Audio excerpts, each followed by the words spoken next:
නමදිමි සමදා සුගත මුනිදා ජීවිතය මුනි සඳුට පුදමින් නමදිමි සමදා දහම් දිනිදා ජීවිතය ධර්මයට පුදමින් නමදිමි සමදා සංගුන් පැහැදා සංගරුවන වෙත දිවිය පුදමින් නමදිමි සමදා රතන ත්‍රිවිධා තිසරණය වෙත දිවිය පුදමින්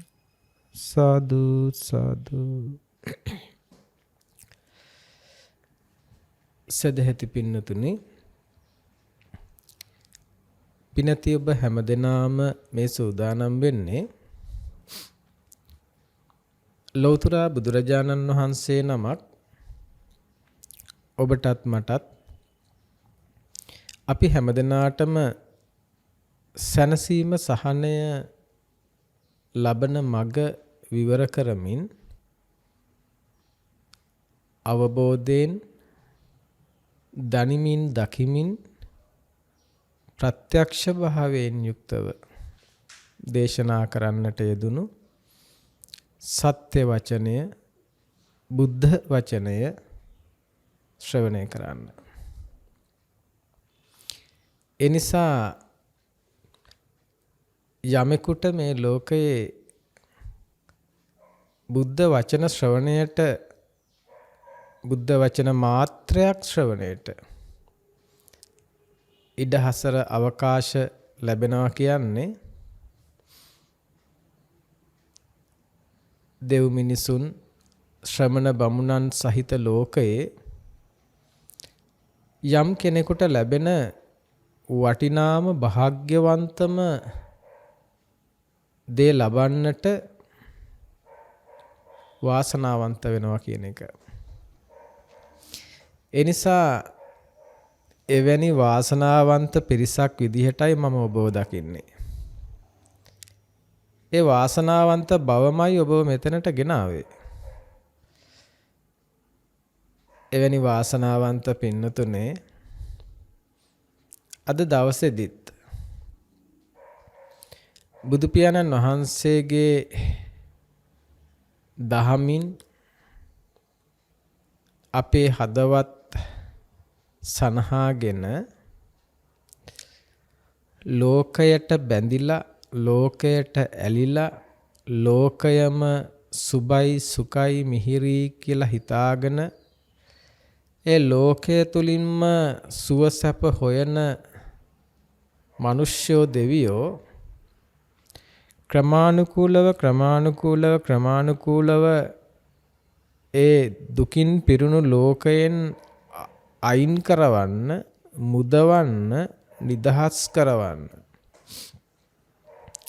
සිදු කරන දේශනයන් අතර මේ මෑත කාලයේ පුරාවටම මා මගේ සාමාන්‍ය දේශන විලාසය ටිකක් වෙනස් කරලා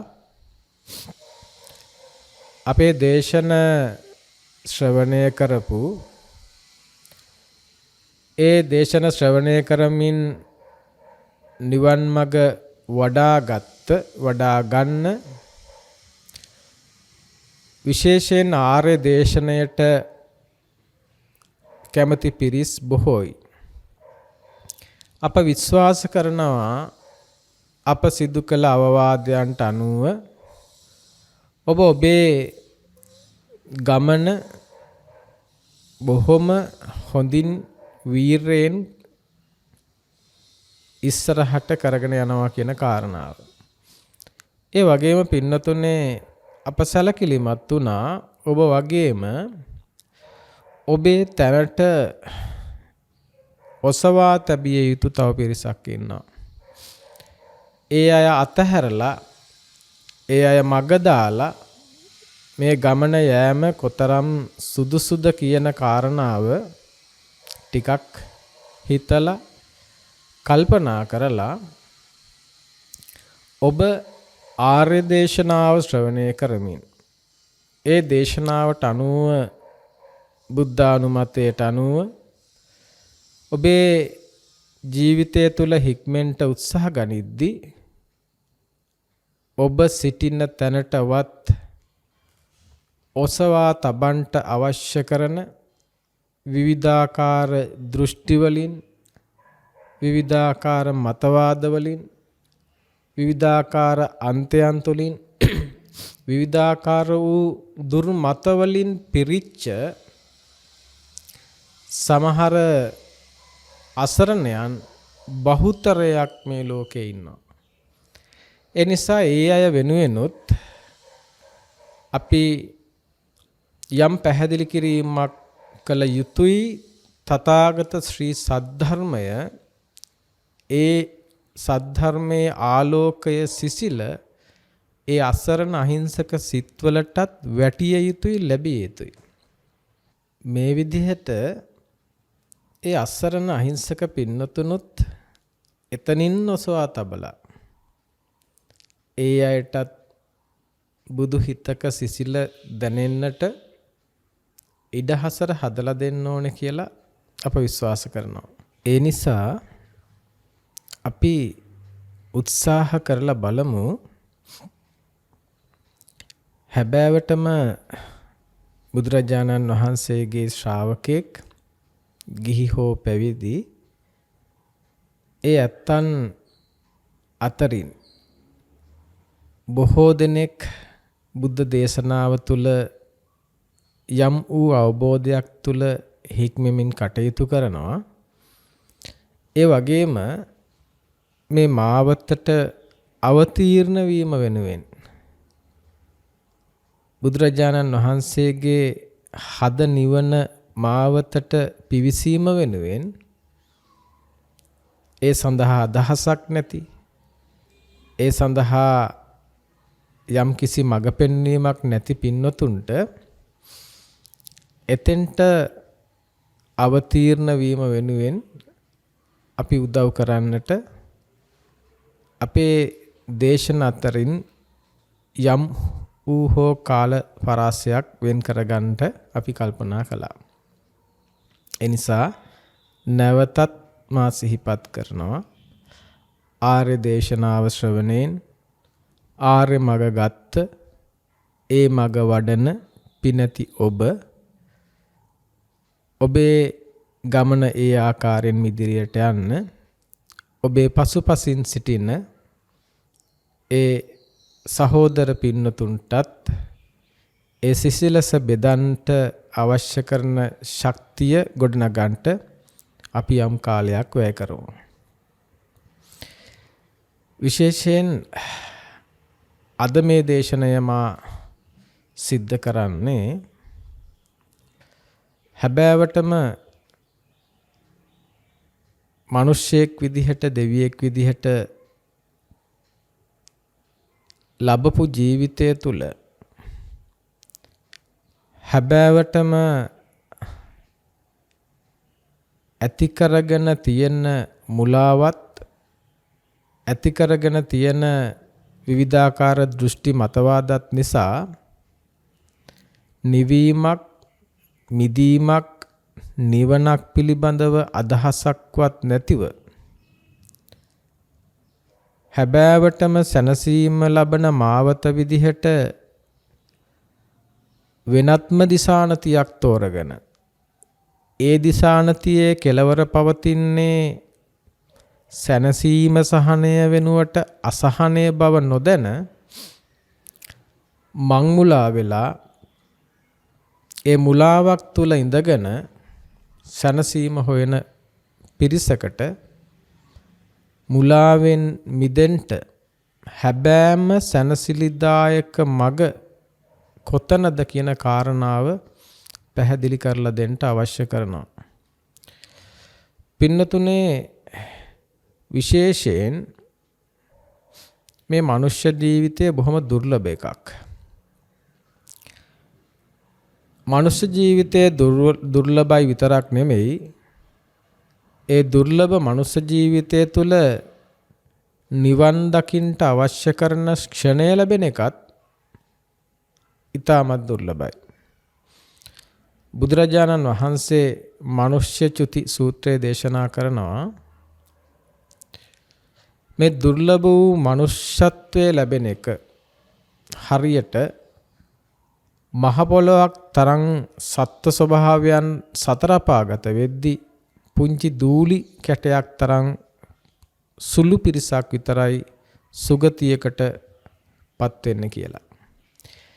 එහෙම ස්වභාවයක් තුල ලද මනුෂ්‍ය ජීවිතය තුල ක්ෂණ සම්පත්තියක් ලැබෙන එක, එහෙමත් නැත්නම් පිරිපුන් මිනිසත් භවයක් ලැබිලා ඒ පිරිපුන් මිනිසත් භවයේ තුල සත්පුරුෂ ඇසුර ලැබලා ඒ සත්පුරුෂ ඇසුරෙන් සද්ධර්මයේ ශ්‍රවණයට ඉඩ ලැබිලා ඒ සද්ධර්ම ශ්‍රවණය තුලින් නිවන් මඟ වඩන්නට තරම් ලැබෙන මේ ඉඩ ලැබෙන්නේ හරියට අර මහ පොළොවකට සාපේක්ෂව පුංචි වැලි කැටයක් තරම් වූ පිරිස අතරිනුත් ඒ මනුෂ්‍ය ස්වභාවය තුලත් කන කැස් බෑවෙක් වියසිදුරෙන් අහස බලනවා වගේ අල්ප අවස්ථාවක් කියනවා ක්ෂණ සම්පත්තිය ලැබෙන එක. කියන්නේ මිනිස්සෙක් වුණා වගේම අනිත් කාරණා ටිකත් සපිරෙන්න ඕනේ. මිනිස්සෙක් වුණාට වැඩක් නැහැ, මේ මිනිස් ජීවිතේ පිරිපුන් එකක් වෙන්න ඕනේ. ඒ කියන්නේ අඩුපාඩු රහිත එකක්. ඒ පිරිපුන් මිනිස් ජීවිතය තුළ සත්පුරුෂ ඇසුර ලැබෙන්නත් ඕනේ. සත්පුරුෂ ඇසුර ලැබුණට වැඩක් නැහැ, ඒ සත්පුරුෂයාගෙන් සද්ධර්මයේ ශ්‍රවණය කරන්නටත් ඉඩ ලැබෙන්න ඕනේ. මේ කාරණා සියල්ලම සැපිරෙන තැනකයි ක්ෂණ සම්පත්තියක් පරිපූර්ණ වෙන්නේ. එනිසා එවැනි ක්ෂණ සම්පත්තියක් සපිරිච්ච ඔබ වාසනාවන්තයි. දැන් ඒ ක්ෂණ සම්පත්තිය වෙනුවෙන් අමුතුවෙන් වෙරවෑයම් කරන්නට දෙයක් නැහැ. මෙතනයි වැදගත්ම කාරණේ තියෙන්නේ. ඒ කියන්නේ අපහසුම දේ අවසන් වෙන්නතුනේ. අපහසුම කාර්ය ඔබ සිදු කරලා ඉවරයි. ඒ නිසා අමාරුම ටික ඉවර කරගත්ත ඔබ එතනින් එහාට කරගන්න තියෙන පුංචි ටිකට තමයි මේ මන්දගාමී වෙලා වීර නොකර මන්දෝත්සාහීව කටයුතු කරන්නේ. මෙතනින් එහාට නිවන් මඟ වඩන එක නෙමෙයි අපහසු. නිවන් මඟ වඩන්න සුදුස්සෙක් වෙන එකයි අපහසු. සුදුසුකම් ගන්න එක. හරියට මේ වගේ විශ්වවිද්‍යාලයට සුදුසුකම් ලබන්නට කොච්චර අමාරුද? විශ්වවිද්‍යාලයට ගිය හැම කෙනෙක්ම වගේ බොහෝ දුරට තමන්ගේ උපාධිය අවසන් කරගන්නවා. හැබැයි විශ්වවිද්‍යාලයට සුදුසුකම් ලැබීම වෙනුවෙන් අවුරුදු 13ක් 14ක් තිස්සේ දරුවෙක් මහන්සි වෙනවා, දුක් විඳිනවා. විභාග කීයක් ලියනවද? විභාග කීයකින් පාස් වෙනවද? අන්නේ උදාහරණය වගේ ක්ෂණ සම්පත්තිය ලබන්න ඔබ අප්‍රමාණව ධන් දීලා, අප්‍රමාණව සිල් රැකලා, අප්‍රමාණව භාවනා කරලා, අප්‍රමාණව කුසල් සම්භාරයන් පුරලා ඒ පිරු කුසල බලයෙන්, පාරමී බලයෙන් ඔබ නිවන් දකින්න සුදුස්සෙක් වූ ක්ෂණ සම්පත්තියක් සහිතව මේ මොහොතේ ඔබ ගත කරනවා. එනිසා අපහසුම දේ, අමාරුම දේ දැන් සිදු කරගෙන අවසන්. ඒ නිසා දැන් ඔබ ඒ සුදුසුකම පාවිච්චි කරලා ආර්ය මාර්ගය නොවැඩුවොත්, නිවන් මඟ නොවැඩුවොත්, සිහියෙන්, වීරයෙන්, ශ්‍රද්ධාවෙන් බුද්ධ ශාසනය තුල ප්‍රගුණ කළ යුතු දේ ප්‍රගුණ නොකළොත්, සම්මා පටිපදාවට පැමිණ පටිපදාව නොවැඩුවොත්, ඒ වගේ ඇත්තන්ට බුදුරජාණන් වහන්සේ දේශනා කරන්නේ අප්‍රමාදී බව නිවනට හේතු වෙනවා. අප්‍රමාදී බව නිවනට හේතු වෙනවා. ප්‍රමාදී බව මරණයට හේතු වෙනවා. අප්‍රමාදී වූ අය මැරෙන්නේ නැහැ. ප්‍රමාද වූ අය ජීවත් උනත් මලවුන් වගේ කියලා. හරි ලස්සන උපමාවක්. හරි ලස්සන කතාවක්. මෙතන මේ මරණය කියන එක වෙනස් විදිහට කියන කතාවක්. බලන්න ඒක කොච්චර ලස්සනද කියලා. අප්‍රමාදී බව නිවනට හේතු වෙනවා. ප්‍රමාදී බව මරණයට හේතු වෙනවා. අප්‍රමාදී වෙච්ච අය මැරෙන්නේ නැහැ. ප්‍රමාද වෙච්ච අය ජීවත් උනත් මලවුන් වගේ. අප්‍රමාදී අය මැරෙන්නේ නැහැ කියලා කියන්නේ ඒ අය මැරෙන්න ආයේ උපදින්න බෑ. අප්‍රමාදී වෙච්ච අය නිර්වාණය අවබෝධ කරපු අය මැරෙන්නේ නැහැ. මැරෙන්න නම් උපදින්න ඕනේ. ජාතිය උපත ප්‍රත්‍යයෙන් තමයි ජරා මරණ සැකසෙන්නේ. ඒ නිසා එයාට මරණයක් ගැන අදහසක් නැහැ. එයාට මරණයක් උරුම නැහැ. ඒ ජරා මරණ දුක් සියල්ලම ඒවෙන් නිදහස් වෙලා. ඒ නිසා පින්නතුනේ ඔබ තවත් අප්‍රමාදී වෙනවද? ඔබ නැත්තම් තවත් ඔබ ප්‍රමාදී කෙනෙක් වෙනවද? මේ දෙකෙන් කුමක්ද තෝරගන්නේ? මොහොතකටවත් ප්‍රමාදී කෙනෙක් වෙන්න එපා. අප්‍රමාදී වෙන්නට බුද්ධ ශාසනය තුල අප්‍රමාදී කෙනෙක් වෙන්න, ප්‍රමාද නොවු කෙනෙක් වෙන්න මේ මොහොතම නිවන වෙනුවෙන් පාවිච්චි කරන්න. නිවීම සැනසුම වෙනුවෙන් පාවිච්චි කරන්න. එහෙම පාවිච්චි කළා බුද්ධ ශාසනයේ බුදුරජාණන් වහන්සේගේ බුදු පුතෙක් බුදු දියණියක් විදිහට ලැබිච්ච සන සම්පත්තියෙන් උපරිම ඵල නෙලා ගත්ත කෙනෙක් බවට පත් වෙන්නට වාසනාවන්ත වෙන්න. ඒ වාසනාව ඔබ මගහැර ගත්තොත්, ඒ වාසනාව ඔබට නොලැබුණොත් සමහර වෙලාවට ජනවාහරි කතාවක් තියෙනවනේ අතට ලැබිච්ච දේ කටේ දාගන්න බැරි වුණා කියලා.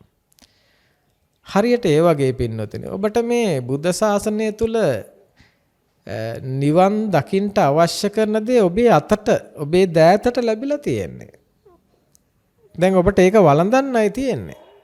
නමුත් කන්න අතට ලැබිච්ච දේ කන්නේ නැතුව ඒක අතේ පරිස්සමට තියාගෙන Taman කිසිදාක රස නොලබපු කෙනෙක් විදියට අසරණව මැරිලා ගියොත් ඔබ මහා කැපකිරීමක් කළා.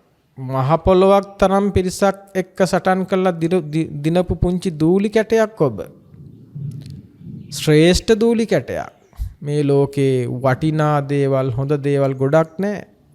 බොරළු තමයි ගොඩක් තියෙන්නේ. මුතු මැණික් ටිකයි තියෙන්නේ. ඒ ටිකක් තියෙන මුතු මැණික් ටිකෙත් වටිනාම සුවිශේෂීම කොටස ඔබ මේ ෂණ සම්පත්තිය උදා කරගත්ත ඔබ. ඒ නිසා තව තවත් ප්‍රමාදී වෙනවද? නෑ, ප්‍රමාදය මරණයටයි හේතු වෙන්නේ. පින්නතුනේ ජීවත් උනත් මලවුන් වගේ ජීවත් වුණාට වැඩක් නෑ. ප්‍රමාදී කෙනා කොච්චර සැප සම්පත් යසයිසුරු ධන දාන්නේ පොහොසත්කම් දැසිදස්සෝ කීර්ති ප්‍රශංසා සහිතව ජීවත් වුණත් ආර්යයන්ට පේන්නේ ඒගොල්ලෝ මලවුන් වගේ. සත්‍ය අවබෝධයක් නැතුව, සම්මා දිට්ඨියක් නැතුව, සම්මා පටිපදාවක් නැතුව, චතුරාර්ය සත්‍ය අවබෝධයක් නැතුව, මිත්‍යා දෘෂ්ටි කරපින්නගෙන විවිධාකාර හැලහැප්පීම් මැද්දේ, විවිධාකාර වාද විවාද මැද්දේ, විවිධාකාර වූ මතවාද දෘෂ්ටි කරපින්නගෙන පරම්පරාවෙන් පරම්පරාවට අරගෙන ආපු හිස උඩ තියාගෙන අරගෙන ආපු අසූචි මල්ල වැස්සේ තෙමෙනවා, දැන් කන්න දිගේ ඔළුව දිගේ මූණ දිගේ අසූචි තෙමිලා ඇඟ පුරා ගලනවා. ඒ වුණත් බිමින් තියන්න නම් කැමති නෑ. ඇයි මම මේ මෙච්චර කලක් දැන් පරම්පරා ගානක් මම මේ අසූචි මල්ල ඔළුවේ තියාගෙන ආවා. පරම්පරා ගානක් ඔළුවේ තියාගෙන ආපු අසූචි මල්ල මං දැන් බිමින් තිබ්බොත් මම මෙච්චර කල් කරපු කැපකිරීම අපරාධේ. මෙච්චර කල් වෙච්ච වෙහෙස අපරාධේ. අනේ මගේ මහන්සි අපරාධේ. අන්නේ තමන් කරපු කැපකිරීම, තමන් කරපු මහන්සිය, තමන් විඳපු දුක් අපරාධේ කියලා ගඳ ගහන නිෂ්ප්‍රයෝජනවත් අසූචි ගොඩක් බිමින් තියන්න කැමති නෑ වගේ අහිංසක ඔබ අසූචි වගේ වෙච්ච දෘෂ්ටි මතවාද විවිධාකාර වූ ලෞකික දේවල් තව තවත් ඔළුව උඩ තියාගෙන ඔළුව ඇතුළෙත් පුරෝගෙන ඉස්සරහටම යනවා. කොච්චර සත්පුරුෂයෝ ප්‍රඥාවන්තයෝ ඔබ ඉදිරිපිටට ඇවිල්ලා ඔය අසූචි මල්ල බිමින් තියන්න කිව්වත් තියන්න කැමති නෑ. ඇයි මෙච්චර කල් මෙච්චර බරක් මං උස්සන් ඇවිල්ලා දැන් තිබ්බොත් අපරාධෙනේ. එහෙම සිතුවිල්ලක් ඔබට තියෙන්නේ.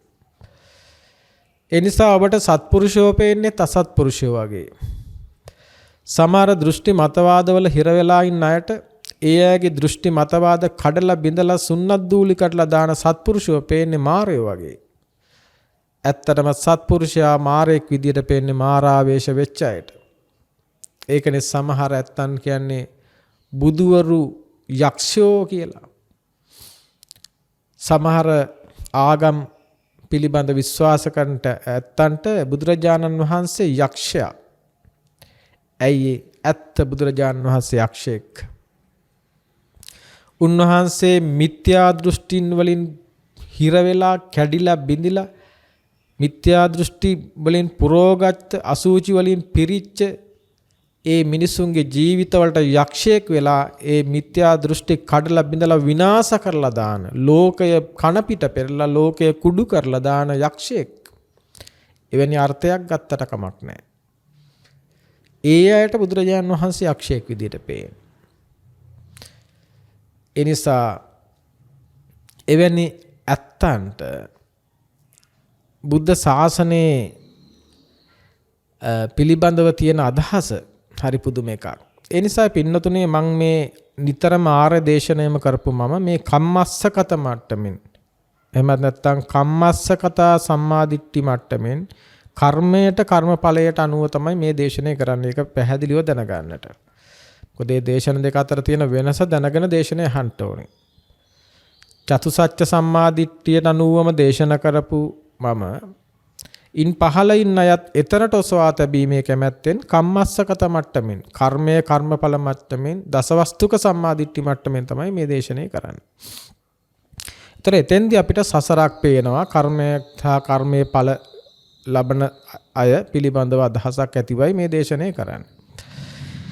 එතකොට පින්නතුනේ බුදුරජාණන් වහන්සේ ඒ මට්ටමේදී දේශනා කරනවා අනවතග්ගෝ යන් සංසාරෝ පුබ්බා කෝටිනස් පඤ්ඤායති. මේ සසර අගක් මුලක් කෙලවරක් පේන්නේ නැහැ. අනේ පින්නතුනේ ඔබ මේ සංසාරයක් පුරාවට අගක් මුලක් නොපෙනී නොතේරි ඉපදි මැරි දුක් විඳ මේ සසරේ මෙච්චර දුරක් මේ අසූචි කලය ලෝකය සැපයි නිට්ටයයි සුඛයි අත්තයි කියන මේ අසූචි කලය උස්සගෙන ආවා. අසූචි මල්ල උස්සගෙන ආවා. වැස්සට තෙමෙන්න අසූචි තෙමිලා දිය වෙලා ඔබේ ඇඟ පුරාම මූණ පුරාම අසූචි දිය වෙලා ගලනවා. හිතෙන්නේම නෑ බිමින් තියන්න. නිට්ටයයි සුඛයි ආත්මයි කියලා හිතාගත්ත මේ ලෝකයේ නැමැති අසූචි මල්ල බිමින් තියන්න හිතෙන්නේ නැහැ. මේක ඇතුලේ මොකක් හරි වටින දෙයක් ඇති. මේක ඇතුලේ මොකක් හරි සැපයක් ඇති. මේක ඇතුලේ මොකක් හරි සාර දෙයක් ඇති කියලා හිතාගෙන ඒ සාරවත් බව, සපවත් බව කැමැත්තෙන් ඒක තියෙනවා ඇති කියලා හිතාගෙන ඒ ගඳත් දරාගෙන, ඒ බරත් දරාගෙන, ඒ දුකත් දරාගෙන තව තවත් ඉස්සරහට මේ දෘෂ්ටිය අරගෙන යනවා. බුදුවරු බණ කියලා 아무තු දෙයක් කරන්නේ. ඔය දෘෂ්ටිය කඩලා දානවා එච්චරයි. බුදුවරු බණ කියලා 아무තු දෙයක් කරන්නේ. ඔබ ඔය හදාගෙන තියෙන දෘෂ්ටියට කඩලා බිඳලා දානවා. ඒ නිසා තමයි මම කියේ යක්ෂයා විදියට දකින්න අයට බුදුවරු දෘෂ්ටි කඩලා දාන යක්ෂයෙක් විදියට දැක්කට කමක් නැහැ. ඒ නිසා එවැනි මහ දිග සසරකයි ඔබ ඇවිදගෙන ආවේ. බුදුරජාණන් වහන්සේ දේශනා කරන යම් විදිහකට මේ මහා සංසාරේ පුරාවට ඔබ විඳපු දුක් ප්‍රමාණය යම් විදිහට මේ සත්‍ය දර්ශනයටපත් වෙලා ආර්ය භූමිය තුල සෝතාපන්නයෙක් විදිහටවත් අඩුම තරමින් සෝතාපන්නයෙක් විදිහට ආර්ය භූමිය තුල පිළිසිඳගත් කෙනෙක් සසර පුරාවට විඳපු දුක් ප්‍රමාණය හරියට සප්ත මහා සාගරය වගේ සප්ත මහා සාගරය වගේ දුකක් විඳලා සප්ත මහා සාගරය වගේ දුකක් විඳපු මේ සත්වයා යම් විදිහකින් සෝතාපන්න වුණොත් එයාට තව විඳින්න තියෙන දුක් ප්‍රමාණය පුංචි ජල බිඳුවක් තරම් ප්‍රමාණයක් විතරයි මහා සප්ත මහා සාගරයට සාපේක්ෂව. යමෙක් සෝතාපන්න වුණොත් එයා මේ සසර පුරාවට විඳපු දුක් ප්‍රමාණයට සාපේක්ෂව සෝතාපන්න වූ කෙනාට විඳින්න වෙන දුක් ප්‍රමාණය සප්ත මහා සාගරයට සාපේක්ෂව පුංචි ජල බිඳුවක් විතරයි. එහෙනම් බලන්න සෝතාපන්න වීමත් එක්ක මොනතරම් දුක්ඛන්දරාවකින් නිදහස් වෙලාද කියලා. ඒකටනේ ඔබට මේ අවස්ථාව ලැබිලා තියෙන්නේ. බැරි වෙලා හරි සෝතාපන්න වෙන්න නොලැබුණොත් මේ සසරේ ඔබට ඉස්සරහදී විඳින්න තියෙන දුක් ප්‍රමාණයත් මේ සප්ත මහා සාගරය වගේ. එහෙම දුකක් අමුදරුවන් මැරිලා දේපල අහිමි වෙලා ජීවිතය අහිමි වෙලා විවිධාකාර රෝගාබාධයන් සැකසීලා අංග විකල වෙලා අඳගොළු බිහිරි වෙලා මන්දමානසික වෙලා විවිධාකාර තිරිසන්ගත සත්වයන් විදියට කල්ප ගණන් විවිධාකාර තාඩන පීඩන දුක් මැද්දේ මහා බයෙන් තැතිගැන්මෙන් ශෝකයෙන් බලන්න පුංචි අහිංසක සතෙක් කෑම ටිකක් කන්නේ කොච්චර බයෙන්ද? තමන්ගේ පැටවු ටික බේර ගන්න පුංචි සත්තු මොනතරම් උපක්‍රම යෙදනවද මොනතරම් දුක් විඳිනවද? සමහර කුරුල්ලෝ ඈත කෙළවරේ ගස් කෙළවරේ ගිහිලා කූඩුව හදා ගන්නවා. එතෙන්ටත් සර්පය යනවා. මහා සුලිසුලන් වලින් කූඩුව ඈතට විසි වෙලා යනවා. බිත්තර කුඩු වෙලා යනවා. අමාරුවෙන් පරිස්සම් කරන බිත්තර ටික සතෙක් සර්පයෙක් ඇවිල්ලා දැහැගෙන යනවා. මුවෙක් වතුර ටිකක් බොන්නෙත් මොනතරම් බයෙන්ද? විසගෝර සර්පයෙක් වෙලා ඉපදුනාම දකින්න තැනදී මිනිස්සු මරලා දානවා. බලන්න සංසාරේ හැටි. එහෙම ස්වභාවයක ඇවිදගෙන ආපු මේ ගමනේ මොන තරම්නම් මැරෙන්නද හිස් කැපුම් කාලා යුද්ධවලට අහිමි වෙලා සිරගත වෙලා වද දීලා මරන්නේ නැද්ද? පසුගිය කාලේ මිනිස්සු රොත්තක් එකතු වෙලා එක මිනිස්සෙක් වට කරගෙන ගහලා මරද්දි මැරෙනකන් ගහනකොට සමහර වෙලාවට පොළවේ හිටවලා ගල් වලින් ගහලා මරනකොට ඒ වදින ගලක් ගානේ වෙදින වේදනාව එකපාර මැරෙනවා වගේද? ගහන ගල් පාරක් ගානේ මොන තරම් වේදනාවක් තරහා ගන්නද? ඒ වගේ සංසාරිකද ඔබට තවත් ඉන්න ඕනේ. ඒ නිසා බුදුරජාණන් වහන්සේ දේශනා කරනවා කල්ප ගානක් පුරාවට මේ බුද්ධ ශාසනය මුණ ගැහින්නත් අප්‍රමාණ බුද්ධ ශාසන පසු කරගෙනත් දැන් සමහර අයට ප්‍රශ්නයක් තියෙනවා බුදුවරු කොච්චර මේ ලෝකේ පහළ වෙලා ඉන්නේ නැද්ද?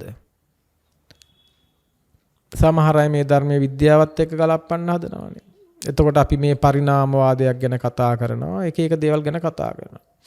නමුත් ඔය එක සත්තුන්ගෙන් වඳුරන්ගෙන් ගෝරිල්ලන්ගෙන් නැත්තම් එක විදිහට ඒ වානර විශේෂයන්ගෙන් මිනිසා පරිණාමය වුණා කියලා නූතන විද්‍යාඥයෝ කියද්දී ඒක එහෙම කොහෙත්ම වෙන්න විදියක් නැහැ. මගේ අදහස බුද්ධානුමතය. ඔබ විද්‍යාවත් එක්ක ඉන්නවා නම් ඔබට ඒක සත්‍ය වෙන්න පුළුවන්. ඒක ඔබේ මට්ටමින්. බුදුවරු දේශනා කරන්නේ එහෙම මේ අවුරුදු වසර මිලියන 1-2ක කාලෙක නම් ඒ මිනිසාගේ පරිණාමය බුදුවරු දේශනා කරන්නේ මීට කලින් ලෞතර බුදුරජාණන් වහන්සේලා ලෝකේ කොච්චර පහළ වෙලා තියෙනවද කියලා අහපු ප්‍රශ්නෙට බුදුරජාණන් වහන්සේ දේශනා කරනවා ගංගානම් ගඟේ පටන් ගන්න තැන ඉඳන් මහා සාගරයට වැටෙනකන් කොච්චර වැලි තියෙනවද? අන්නේ වැලිවල ගානටත් වඩා වැඩියෙන් මේ ලෝකයේ ලෞතර බුදුරජාණන් වහන්සේලා පහළ වෙලා තියෙනවා කියලා. ඒක බුද්ධ විෂය. බුද්ධ විෂය, ලෝක විෂය, කර්ම විෂය ආදී දේවල් පිළිබඳව ඔබේ තියෙන මේ වසර 20ක තියෙන දැනුමත් එක්ක ගලපන්න ගිහිල්ලා උම්මත්තකෙක් වෙන්න එපා. ඒවා ශාස්ත්‍රීය ගෞරවයෙන් දැනගන්න අවශ්‍ය දේවල්. සත්පුරුෂයා පිළිබඳව විශ්වාසයෙන් දැනගෙන අත්දකින්න ඕනේ දේවල්. ඒ නිසා Tamanට හැම දෙයක්ම විශේෂ නැහැ. Tamanට හැම දෙයක්ම ගෝචර නැහැ. ඒ අගෝචර සීමාවේ ඉන්න ඔබ ගෝචර සීමාවක ඉඳන් බුදුවරු කියපු දේ ශාස්ත්‍රීය ගෞරවයෙන් පිළිගන්න. එතකොට බුදුවරුන්වත් දේශනා කරන සියලු දේ ඇහූ පමණින් පිළිගන්න කියලා. හැබැයි ඒ වගේම අදහසක් තියෙන්න ඕනේ නේද පිළිුනේ පින්නතුනේ පිළි නොගන්නත් පිළි නොගෙන විමසන්නත් ඔබට යමක් ගැන අදහසක් තියෙන්නත් ඕනේනේ. එතකොට එහෙම අතීතේ දැන් බුදු කෙනෙක් පහළ වෙන්නේ කල්ප ගානකට පස්සේ නම් කල්ප ගානකට පස්සේ එක බුදු කෙනෙක් පහළ වෙන්නේ. එතකොට එහෙම බුදු කෙනෙක් කල්ප ගානකට පස්සේ පහළ වෙද්දී අච්චර බුදුවරුන් ගංගානම් ගඟේ වැලි ගානට බුදුවරුන් පහළ වෙලා තියෙනවා නම් මේ විශ්වය මේ ලෝකයේ පිළිබඳ අග මුල පිළිබඳව බුද්ධ ඥාණයටවත් පෙනෙන්නේ නැහැ කිව්වේ ඒක නිසා. එහෙම බුදුවරු කල්ප ගානකට එක නමක් පහළ වෙන කල්පය පිළිබඳව අදහසක් ඔබට මම කියන්නම්. බුදුවරු කල්පයක් කියලා කියන්නේ. හිතන්න ඔබේ ගමේ පන්සලේ ධර්මශාලාව පිළිබඳව. සාමාන්‍යයෙන් ගමක ධර්මශාලාවක් යම් කිසි ප්‍රමාණයක් සහිත විශාලයි. ඔය ධර්මශාලාව පිරෙන්ට අබ පුරවනවා. අබ පුරවලා අවුරුදු 100කට එක අබෑටයක් ධර්මශාලාවෙන් අයින් කරනවා. අවුරුදු 100කට එක අබෑටයක් අයින් කළාට පස්සේ ඔහොමම අවුරුදු 100කට එක අබෑටේ ගානේ මේ ධර්මශාලාවෙන් අයින් කළා ධර්මශාලාවේ තියෙන අබ ටික ඉවරුණත් කල්පය ඉවර වෙන්නේ නැහැ කියලා දේශනා කරනවා. කල්පය කියන්නේ ඒ තරම් දීර්ඝ එකක්. මහා උස කන්දක් තියනවා කියලා හිතන්න. 이르දිමත් පුජ්‍යලයක් ඇවිල්ලා අපි හිතමු ලංකාවේ හැටියට නම් පිදුරු තලාගල කන්ද කියලා. මේ පිදුරු තලාගල කන්ද 이르දිමත් පුජ්‍යලයක් කියලා එයාගේ කරේ තියෙන සලුවෙන් අවුරුදු 100කට එකපාරක් අර සලුවෙන් නැත්තම් ලේන්සුවකින් පිහදාලා යනවා. ඔහොම පිහදාලා අර කන්ද පිදුරු තලාගල කන්ද ගෙවිලා ඉවර වෙලා ගියත් කල්පය ඉවර වෙන්නේ නැහැ කියනවා. ඒ නිසා මේ තරම් දිග සසරක තමයි ඔබත් මමත් මේ ඇවිදගෙන අවිලා තියෙන්නේ. ඒ නිසා ඒ වගේ ස්වභාවයක් සහිත මහා දිග සසරක මේ නෑදෑකම් සම්බදකම් හදාගෙන ඒ ඔස්සේ ඇති කරගත්ත සක්කාය දිට්ඨියක් එක්ක සත්ව ස්වභාවයක් රාගයෙන්, ద్వේෂයෙන්, මෝහයෙන් සත්වත්වයක් ගොඩනගාගෙන ඒ තුල ක්‍රියාත්මක වෙන ස්වභාවයක් තුල හිතන්න පින්නතුනේ මේ හරියට එකම සතෙක් වෙලා මැරිච්ච වෙලාවේදී ඒ ශරීරයෙන් එකම සතෙක් වෙලා මැරිච්ච වෙලාවේදී ඒ ශරීරයෙන් ගලාගෙන ගිය ලේ ප්‍රමාණය සප්ත මහා සාගරයටත් වැඩි කියන මේ සසර පුරාවට. සසර පුරාවට මිනිසියෙක් විතරක් වෙලා මැරිච්ච වෙලාවල් වලදී කෙටුම් වෙලා හිරිහැර වෙලා ඒ වෙලාවේ ශරීරයෙන් ගලාගෙන ගිය ලේ ප්‍රමාණය එකතු කළොත් සප්ත මහා සාගරයට වැඩි කියනවා. එකම සතෙක් වෙලා මැරිච්ච වාරවලදී ඒ ශරීරවල තිබිච්ච ඇටකටු ටික එකතු කළා ඒ ඇටකටු වලින් කන්දක් ගැහුවොත් ඒක පිදුරු තලාගල කන්දටත් වඩා මහා විශාලයි. බුදුරජාණන් වහන්සේ කියන වේහාර පර්වතයටත් වඩා විශාලයි කියලා. මම ඔබට තේරෙන්න පිදුරුතලාගල කන්ද කියලා කිව්වේ. ඒ නිසා ඒ විදිහේ ස්වභාවයක් තුල මහා පුදුමාකාර විදිහට අපි මේ සංසාර ස්වභාවයක් තුල සත්වත්වයක් පවත්ත ගන්නකම් රාග දේශ මොහ ස්වභාවයක් පවත්ත ගන්නකම් එතන අපට සසරක් තියෙනවා. ඒ සසර තියෙනකම් දුකක් විඳින්නට තියෙනවා. ඒ දුක විඳින සත්වයක් ඉන්නවා. ඒ සත්ත්ව ස්වභාවයත් එක්ක දිගට මේ විදිහට මොනතරම් කාලයක් සසරේ ඉන්නට වෙයිද දන්නේ. ඒ නිසා බුදුරජාණන් වහන්සේගේ දේශනේදී මා මේ කතා කළේ අප්‍රමාදී වෙච්ච අය ඒ අය හැබෑවටම නිවන් දකිනවා. ප්‍රමාද වෙච්ච අය ජීවත් වෙලා හිටියත් මලවුන් වගේ කියලා. හැබෑවටම මේ මලවුන්ගේ ස්වභාවය මරණයේ ස්වභාවය පිළිබඳව බුදුරජාණන් වහන්සේ දේශනා කරන්නේ මරණය කීප ආකාරයකින් සිද්ධ වෙන්නට පුළුවන්. එකක් තමයි ජීවිතේන්ද්‍රය, ඊළඟට සමුච්ඡේද, ක්ෂණික සහ සම්මුති විදියට මරණ සිව් ආකාරයකින් දේශනා කරනවා. ජීවිතේන්ද්‍රය සිඳලා යනවා කියන මේ කය බිඳීමත් එක්ක සිදුවෙන මරණයක් පිළිබඳව සමාජ සම්මතිය තුල අදහසක් තියෙනවා. ඒ කෙනා මැරුණා, දැන් මේ තිබිච්ච දේ නැසිලා ගියා, ගස මැරිලා ගියා, මිනිසා මැරිලා ගියා කියලා එහෙම අදහසක් තියෙනවා. ඒකට කියනවා ජීවිතේන්ද්‍රය මරණය කියලා. ජීවිතේන්ද්‍රයෝපච්ඡේද මරණය. ඊළඟට තවත් එකක් තියෙනවා සමුච්ඡේද මරණය කියලා. රහතුන්ගේ පිරිනිවීමත් එක්ක සිදුවෙන මරණය. ඒක සමුච්ඡේද මරණය කියලා කියනවා.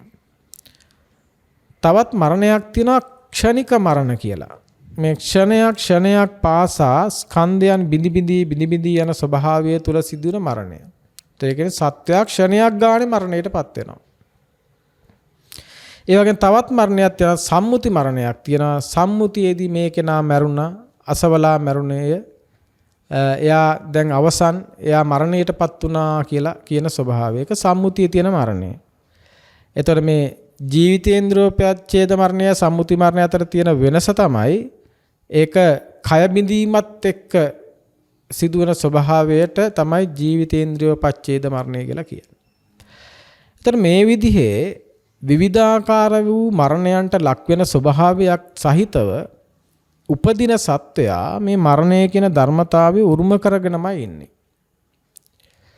ජාතිප්‍රත්‍යයෙන් ජරා මරණ වෙනවා කියන මේ කාරණාව බුදුවරු ඉපදුනත් නැතත් වැඩ හිටියත් නැතත් මේ ලෝකයේ තුල තියෙන ධර්මතාවයක්. ඒ නිසා තමයි මේ මරණය නැමැති මහා දුක්ඛන්දරාව, මරණය නැමැති දුක නොවිදින තත්යකටපත් වෙන්න නම් ඒ කෙනා නැවත නූපදින කෙනෙක් බවට පත් වෙන්න ඕනේ. මොකද මේ දේශනාවට මම මරණය කියන කාරණාවම එකතු කරගන්න කල්පනා කළේ මොකද අප්‍රමාදී බව නිවනට හේතු වෙයි, ප්‍රමාදී බව මරණයට හේතු වෙයි. අප්‍රමාදී වූ නොමියෙත් ප්‍රමාදී වූ ජීවත් වන්නා වූ නමුදු මලගිය උන් වෙන්න.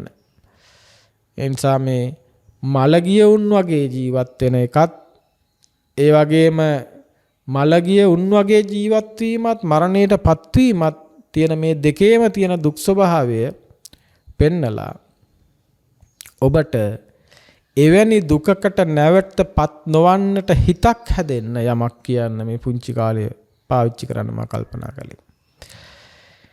ඒ නිසා සත්වයක් විදිහට හටගත්තාම මේ සත්වයාගේ මරණය සිද්ධ වෙන ආකාර හතරක් තියෙනවා.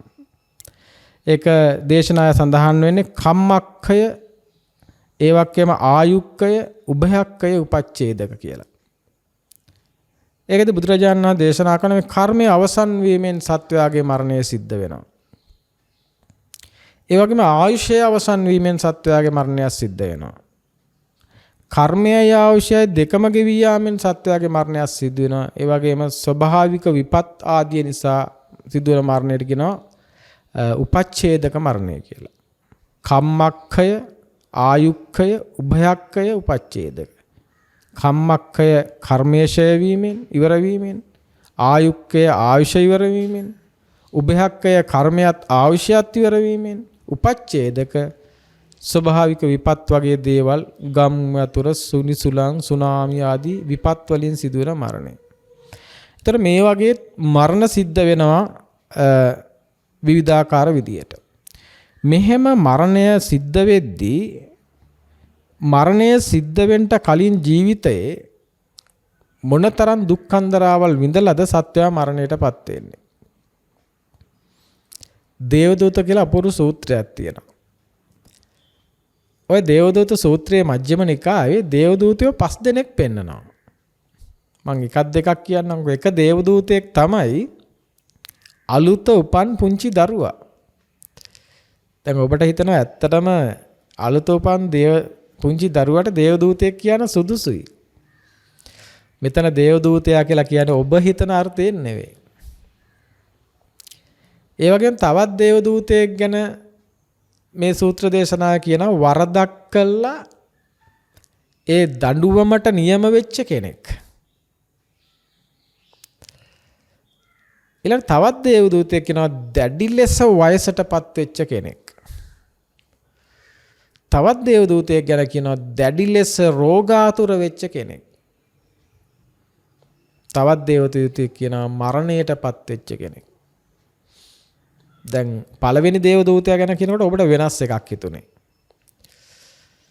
මොකද්ද මේ මරණයටපත් වෙච්ච කෙනෙක් දේවදූතයෙක් කියන්නේ? දැඩි ලෙස වයෝවෘද්ධ කෙනෙක්, දැඩි ලෙස රෝගී වෙච්ච කෙනෙක්, වරදක් කරලා දඬුවමට නියමෙච්ච කෙනෙක්, හිසකසා දාන්න නියමෙච්ච කෙනෙක්.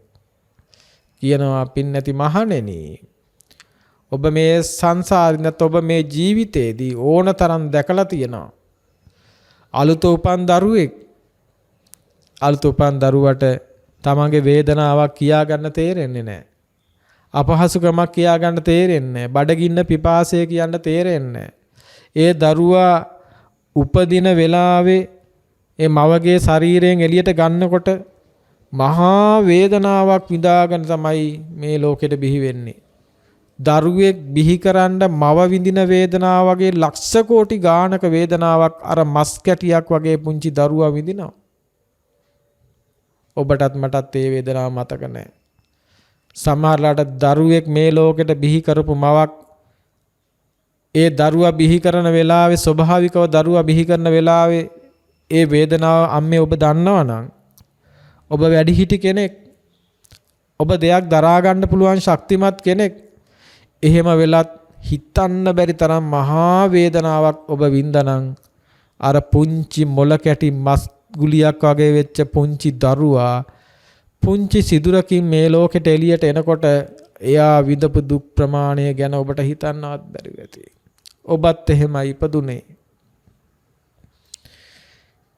එහෙම විතරක් නෙමෙයි, ඒ දරුවා ඉපදෙන්න කලින් මවකගේ කුස තුල හිටියා. ඒ කුස තුල ඉන්නද්දී ඒ දරුවා මොනතරම් දුක් විඳද? හරියට මල්ලක දාලා ගැට ගහලා මොකක් හරි ඇතුලේ තියලා වගේ. එක පැත්තකින් හිරගයක් වගේ. එයාට ඕනේ දෙයක් කරන්න බෑ. එයාට ඕනේ තැනක යන්න බෑ. මාස 9ක් පුරාවට මල්ලක් ඇතුලේ ගැට ගහලා ඉන්න මිනිස්සෙක් ගැන හිතන්න. ඒ මිනිස්සයා මොනතරම් දුකක් විඳිනවද? ඒ වෙලාවේදී මව උණුසුම් ආහාර ගනිද්දී ඇතිවන පීඩාව, මව තද සිසිල් ආහාරයක් ගනිද්දී ඇතිවන පීඩාව, මවගේ ඉරියව් වල ඇවතුම් පැවතුම් වලදී සිදුවන විවිධාකාර අපහසුකම්, මේ සියල්ල දරාගෙන එක පැත්තකින් අසූචි මල්ලක්, තව පැත්තකින් ලේ ගොඩක්, තව පැත්තකින් අස්ති කූඩුවක්, මේ හැම දෙයකට මැදි වෙලා හිරගෙදරකට වෙලා මාස 9ක් ඉඳලා තමයි අර වේදනාකාරී උපත සිද්ධ වෙන්නේ. තව තවත් මේ සංසාරේ මේ වේදනාව හුල විඳ යන්න ඕනේද? එහෙම අමාරුවෙන් ඉපදිලත් ලේ ගොඩක් කුණු ලේ ගොඩක් එක්ක ඉපදිලා එක එක්කෙනා අඬු දාලා විවිධාකාර විදිහට වෛද්‍යවරු ඇදලා අරගෙන හොදලා පිරිසිදු කළා පළවෙනි වරට ඇඬුවේ නැත්තම් ගහලා කකුල් දෙකෙන් එල්ලලා හරි ඒ පළවෙනි හුස්ම ගන්න සලස්වනවා. ඒ තරම් පුදුමාකාර දුකක් හරියට වැඩිහිටියෙක් දණ්ඩනයක් ලබනවා වගේ දඬුවමක් ලබනවා වගේ දෙයක් තමයි උපතේදී සිද්ධ වෙන්නේ. එහෙම ඉපදිලත් කාලයක් යනකම් කිසිම දෙයක් කරගන්න බෑ, ඇවිදින්න බෑ, නැගිටින්න බෑ, බඩගින්න පිපාසය කියන්න තේරෙන්නේ නැහැ, අසනීප කියන්න තේරෙන්නේ නැහැ. එහෙම දුක් විඳලා ටිකෙන් ටික ලොකු වෙනවා. ඒ ලොකු වෙන්න සමාජයේ විවිධ දේවල් අත්දකින්න වෙනවා. ඉගෙන ගන්න වෙනවා. දෙමව්පියෝ යටතේ ඉන්න වෙනවා, ගුරුවරු යටතේ ඉන්න වෙනවා, ගුටි කන්න වෙනවා, ටොකු කන්න වෙනවා. විවිධාකාර විදියට ලෙඩ රෝග වලට ලක් වෙන්න වෙනවා. නීති රාමු වලට යටත් වෙන්න වෙනවා, සමාජයට ඕන විදියට ජීවත් වෙන්න වෙනවා, රටේ නීතියට ඕන විදියට ජීවත් වෙනවා. කවුරු කොහොම මේ සත්වත්වයේ වෙනුවෙන් නිර්මාණය කරපුවද? ඒ හැම දෙයක් අස්සෙම ඉලක්ක ටිකක් දෙනවා. ඒ ඉලක්ක සාක්ෂාත් කර ගැනීම වෙනුවෙන් මොනතරම් ඒ ඉලක්ක නැමැති මුලාව තුල ඉඳගෙන ඒ අය මොනතරම් දුක් විඳ දරුවෝ නිදියන්න කැමති වුණාට නිදා ගන්න බෑ, පාඩම් කරන්න ඕනේ. සෙල්ලම් කරන්න කැමති වුණාට සෙල්ලම් කරන්න බෑ, ඉගෙන ගන්න දේවල් තියෙනවා, පන්ති තියෙනවා. තව මොනතරම් කැමති අකමැති දේවල් රුචි අරුචිකම් කැප කරන්න වෙනවද? සංස්කෘතිය නිසා, සભ્યත්වය නිසා, නීති රීති නිසා Tamange ඉන්ද්‍රියන්ට ඉන්ද්‍රිය පිනවන්න විවිධ විදියට ආසාවල් කැමැතිකම් ඇති වුණාම ඒ දේවල් තද කරගෙන හිර කරගෙන අකමැත්තෙන් වුණත් සමාජ සම්මතයට ගැලපෙන්නේ නැති නිසා, සංස්කෘතියට ගැලපෙන්නේ නැති නිසා, නීති රාමු වලින් ඉඩක් නැති නිසා ඒවා හිර කරගෙන තද කරගෙන ඉන්න වෙලා. තවත් පැත්තකින් ඒ විදියට හිර කරගෙන තද කරගෙන ඉන්න අකමැති අය ඒවට විවිධාකාර විකල්ප මාර්ග හොයාගෙන නීති විරෝධී විදියට ඒ දේවල් කරන්න පුරුදු වෙලා. ප්‍රകൃතිය තුල ඉන්න අකමැති අය මත්ද්‍රව්‍යයට, මත් තැනට, මත් කුඩු වලට ඇබ්බැහි වෙලා ඒව තුල Tamanගේ ජීවිතය මහා අමුතු විදියට ගෙවන්න උත්සාහ කරනවා. මෙහෙම ලෝකයක ටිකෙන් ටික තරුණ වියට එනකොට සමහරලාට හිතාමතා හෝ නොහිතා වෙච්ච බරපතල වැරදි වලට දඬුවම් ලබලා සිරගත වෙලා ජීවත් වෙන බොහෝ පිරිස්, මරණ දණ්ඩනයට ලක් වෙන පිරිස්, ගල් ගහලා මරණ අය, විදුලි පුටුවේ තියලා මරණ අය, හිස ගසා දාලා මරණ අය. ඒ විදිහේ අලුත උපන් පුංචි දරුවා වගේම දේවදූතයෙක් කියනවා මේ විදිහට සිර දඬුවම් ලබලා සිර කාර්යයක් විදිහට මේ විදිහට දුක් විඳින අයත්. ඒ වගේම බුදුරජාණන් වහන්සේ දේශනා කරනවා මේ විදිහට ටිකෙන් ටික මෙහෙම ඉඳලා දැඩි රෝගාබාධවල ලක් වෙලා එක්තැන් වෙලා ඇඟේ කෑලි කපලා අරන් දාලා විවිධාකාර සුව කළ නොහැකි රෝගාබාධයන් හැදිලා දද කුෂ්ඨ හැදිලා විකෘති වෙලා අංග විකල වෙලා මන්ද මානසික වෙලා ඊළඟට තදට මානසික රෝග හැදිලා ඒ විතරක් නෙමෙයි කන්න බොන්න බැරිව බට වලින් කෑම ටික දෙන තත්ත්වයටපත් වෙලා එක්තැන් වෙලා ඇඟේ ඉහඳ පණුව ගහලා බට වලින් කෑම ටික දෙන බට වලින් මල මුත්‍රා යන තත්ත්වයටපත් වෙලා මහා වේදනාකාරී පීඩාකාරී ජීවිත ගත කරන රෝගීන් පිළිබඳව හිතන්න කියනවා දේවදූතයෙක් විදියට. ඊට පස්සේ බුදුරජාණන් වහන්සේ කියනවා ටිකෙන් ටික තරුණ බය ගෙවිලා ගිහිල්ලා වයසට ගිහිල්ලා ඒ වයසත් එක්ක Tamanට කැමති දෙයක් කරගන්න බෑ. Tamanගේ දැන් ඉන්ද්‍රියන් පණ නැහැ, රස දැනෙන්නේ නැහැ, ශබ්ද ඇහෙන්නේ නැහැ, ඇස් පේන්නේ නැහැ, ඇවිද ගන්න බෑ, දනිස් පණ නැහැ. කැමති දුරක් ඇවිද ගන්න බෑ, හුස්ම ගන්න අමාරුයි, කතා කරගන්න අමාරුයි, කටේ දෙපැත්තෙන් කෙල බේරෙනවා, හම රැලි වැටිලා, කෙස් පැහිලා, කෙස් ඉදිලා, කබ පිරිලා, දත් ටික හැලිලා, හපලමකුත් කන්න බෑ, දිවට රසක් දැනෙන්නේ නැහැ. අත්පය වාරු නැහැ, විවිධාකාර විදියට තමන්ගේ විවිධාකාර අපහසුකම්, පීඩාකාරී ස්වභාවයන් තමන්ට ඇස පිනවන්න ඕන වුණාට පිනවන්න බෑ, කන පිනවන්න ඕන වුණාට පිනවන්න බෑ, දිව පිනවන්න ඕන වුණාට පිනවන්න බෑ, කය පිනවන්න ඕන වුණාට පිනවන්න බෑ, දැනෙන්නේ නැහැ. මේ විදියට ජරා ජීර්ණ වෙලා වයසටපත් වෙච්ච වයස්ගත කෙනෙක් දිහා බලන්නකෝ දේවදූතයෙක් විදියට. තවත් විදියට මුළු ජීවිත කාලෙම එකතු කරලා රැස් කළා තණ්හාවෙන් පොදි ගහලා එකතු කරලා ඒ කිසිවක් අයිතියක් නැතුව මරණයටපත් වෙච්ච කෙනෙක් දිහා බලන්නකෝ දේවදූතයෙක් විදියට. දේවදූතයෝ 5 දෙනයි.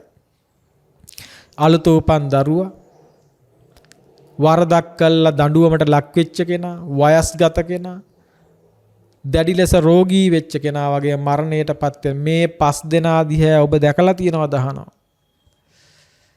මේ 5 දෙනා දිහා දැකලවත් වරදින් මිදෙන්න, අකුසලයෙන් මිදෙන්න, පාපයෙන් මිදෙන්න හිතුන්නේ නැද්ද අහනවා. මේ සියලු දේවල් වලට ලක්ුණේ අකුසල ධර්මයන්ගේ පාප විපාකවල ප්‍රතිඵල විදිහට නේද කියනවා. ඒ විදිහට අකුසලයන් පාපයන් වල අකුසල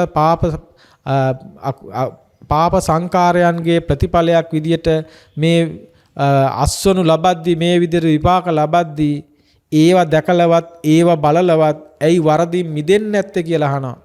මෙහෙම අහන්නේ මේ දේ වගේ වැරදි කරලා අපාගත වෙච්ච වෙලාවේදී ඒ අපාගත වෙච්ච අයගෙන් අහන ප්‍රශ්නයක් විදියටයි අපායේ ඉන්න අය. නායකයෙක් අපායේ ඉන්න. අපි යම රජුරෝ කියලා කියමුකෝ. ඒ වෙලාවේ කියනවා අනේ නැහැ මට එහෙම මතක් වුණේ නැහැ. අපිට හැම වෙලේම ඒවා පෙවුන තමයි. ඒවා පෙවුනට මට හැම වෙයි කියලා හිතුන්නේ. ඔබටත් එහෙම නේද? කොච්චර වැරදි වලට දඬුවම් විඳිනා, කොච්චර පොඩි දරුවෝ දුක් විඳිනවා පේනවද? කොච්චර අපේ ආච්චිලා සීයලා අම්මලා තාත්තලා මැරෙන්න වැටලා ඉන්නවා පේනවද? වයසට ගිහිල්ලා පේනවද? ලෙඩ වෙලා පේනවද? ගාණක්වත් නැහනේ. අපිට තෙන්නේ හැමදාම අපි මේ වගේ තරුණකමට ඉඳී, හයියට හත්තියට ඉඳී.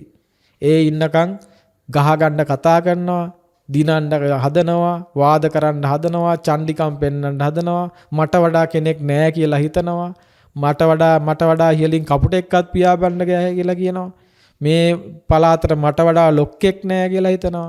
හැම වෙලේම අමුතු මාන්නකින් අමුතු දේවල් මේ යන්තම් මේ ඇගේ පතේ සතරමා ධාතු කිපෙනකන් යන්තම් පණකෙන්ද වගේ රැකිලා තියෙන මේ යන්තම් තියෙන හයිය ටික ඔය හයිය ටික උදව් කරන හිතනවා මට වඩා කෙනෙක් නැහැ කියලා. මට වඩා කෙනෙක් නැහැ කියලා හිතන් ඉන්න ඔබ ඔය සෙම්පිත් ටික එකපාරම කිපුණා නම් එකම එක සුද්ධ ජීවියෙකුට එකම එක වෛරසයකට ඇති එක තප්පරයෙන් ඔබ බිමට ඇදලා දාන්න. එක වෛරසයක් ඇති ඔබ එකපාරම බිමට ඇදලා චොප්ප කරලා දාන්න. ඇහැට පේන්නේ නැති සතෙක්. ඒ වුණාට කතාව නම් අලියැත්තුත් එක්කත් ගහ ගන්න. කොහේ තියෙන චණ්ඩිකන්ද? කොහේ තියෙන මහන්තත්තකන්ද? කොහේ තියෙන ලොකුකන්ද? කොහේ තියෙන බලවන්තකන්ද? කොහේ තියෙන හයිකාරකම්ද? එහෙම එකක් ඇති කරගන්න පුළුවන් ජීවිතයක් නෙමෙයි අපි මේ ලබලා ඉන්නේ. කොයි වෙලාවෙ නැති වෙලා යයිද දන්නේ. කොයි වෙලාවෙ ඉවර වෙලා යයිද දන්නේ. කොයි වෙලාවෙ පැහැර ගනීද දන්නේ. කොයි වෙලාවෙ මරලා දායිද දන්නේ. ඒ මරලා දාන සතුට අවියාවද ගත්ත මහා විශාල කෙනෙක් වෙන්න ඕනේ නැහැ. ඇහැටවත් පේන්නේ නැති පුංචි සුද්ධ ජීවියෙකුට පුළුවන් අපිව මරලා දාන්න. එයා වෛරසයක් වෙන්න පුළුවන්. එයා කොරෝනා වෙන්න පුළුවන්. එයා ඒඩ්ස් වෙන්න පුළුවන්. එයා තවත් මොන හරි ගොනෝරිය හරි සුදු බින්දුම හරි වෙන මොකක් හරි වෙන්න පුළුවන්. නැත්තම් සමාජ රෝග වගේ තව විවිධාකාර වෛරස්. ඊට පස්සේ අපිව විවිධාකාර දැඩිව දුක් දෙන්න පුළුවන් විදියට බරවා වගේ ලෙඩක් හැදෙන්න පුළුවන්. තවත් විදියට විවිධාකාරයද ඩෙන්ගු වගේ රෝගයක් හැදෙන්න පුළුවන්. ඒ වගේ නොපෙනෙන සතුරු වගේම පෙනෙන සතුරුත් කොයි වෙලාවක අපි ඉවර කළා දාන්න පුළුවන්ද?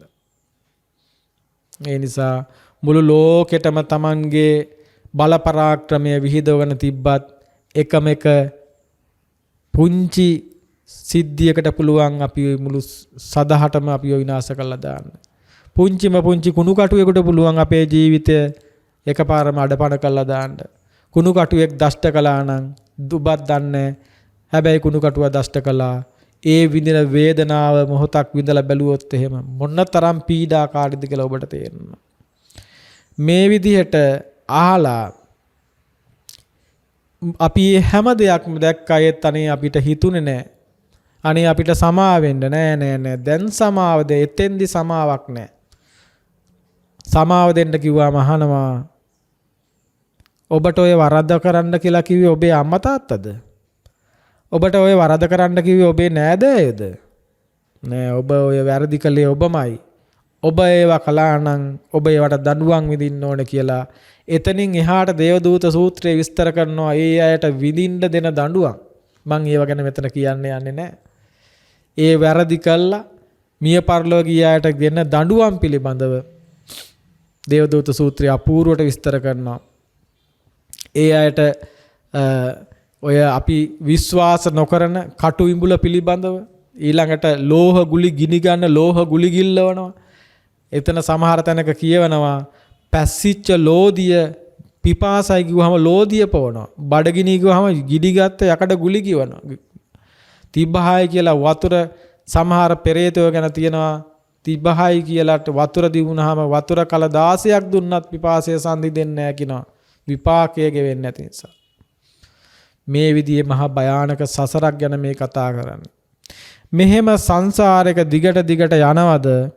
එහෙමත් නැත්තම් ජීවිත කාලෙම හසරක් නැතුව ලෝකේම සැප හොයාගෙන ලෝකේම සුව හොයාගෙන ලෝකයේ තුලම තෘප්තිමත් වෙන්න හදලා ලෝකය හදන්න හදලා ලෝකය වෙනස් කරලා සැප හොයන්න හදලා සැප නැති ලෝකයකින් සැප හොයන්න හදලා අර බුදුහාමුදුරුවොත් කිව්ව මමත් නිතර කියන මාළු නැති මඩවලක් ළඟ මාළුවෙක් බාර ගන්න බලාගෙන ඉන්න නාකි කොක්කු කෙකිනියෝ වගේ අසරණ අහිංසක වයසට ගිහිල්ලා මැරලා යනවාද කියලා හිතන්න ඔබ.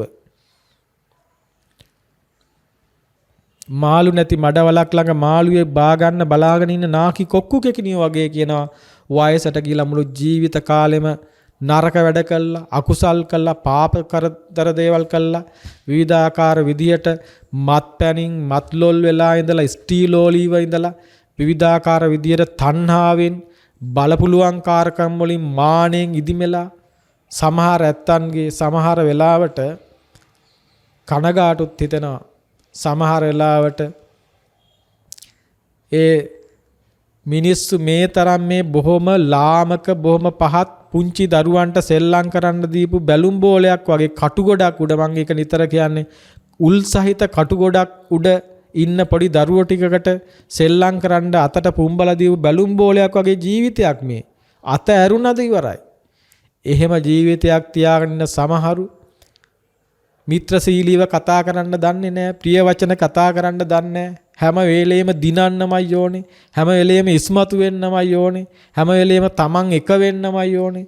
හැම වෙලෙම තමන්ගේ වපසරිය වැඩි කරගන්නමයි ඕනේ. හැම වෙලෙම තමන් මහා කීර්තිමත් එක් ලොක්ෙක් ධනවතෙක් වෙන්නමයි ඕනේ. හැම වෙලෙම එකතු කරන්නමයි ඕනේ. අනුන්ට වඩා උඩින් ඉන්නමයි ඕනේ. සමහරලාට අසරණ අහිංසකයෙක් දැක්කම උදව් කරන්න කැමති නැහැ. සමහරලා මිත්‍රශීලී වෙන්න කැමති නැහැ. සමහරලාට මහා මානයකින් ඉදිමිච්ච ඔලු එහෙම තියාගෙන අර බොල් වී කරල් වගේ අහසට එසවෙලා හිස් බවම ප්‍රකට කරමින් ජීවත් වෙනවා. හැබැයි ජීවිතයේ ස්වභාවය ගැන අදහසක් නැහැ. ඒ නිසා එවැනි ස්වභාවයක වයසට ගිහිල්ලා අන්තිමට කිසි දෙයක් නැතුව අසරණව රැකවලක් නැතුව රකින්නට කෙනෙක් රැකෙන්නට කෙනෙක් නැතුව ආරක්ෂකයෙක් නැතුව බලා ගන්න කෙනෙක් නැතුව සමහරලාට මල මුත්‍ර ගොඩේ ජීවත් වෙන්න සිද්ධ වෙනවා. සමහරලාට සිහි විකල් වෙලා තමන්ගේම මල මුත්‍ර අරන් තමන්ගේම කටේ දා ගන්නවාටපත් වෙන ආචාර්යවරු මහාචාර්යවරු වෛද්‍යවරු කොච්චරනම් දැකලා තියෙනවද? ලෝකෝත්තර විෂයක් ප්‍රගුණ කළා වගේ නෙමෙයි.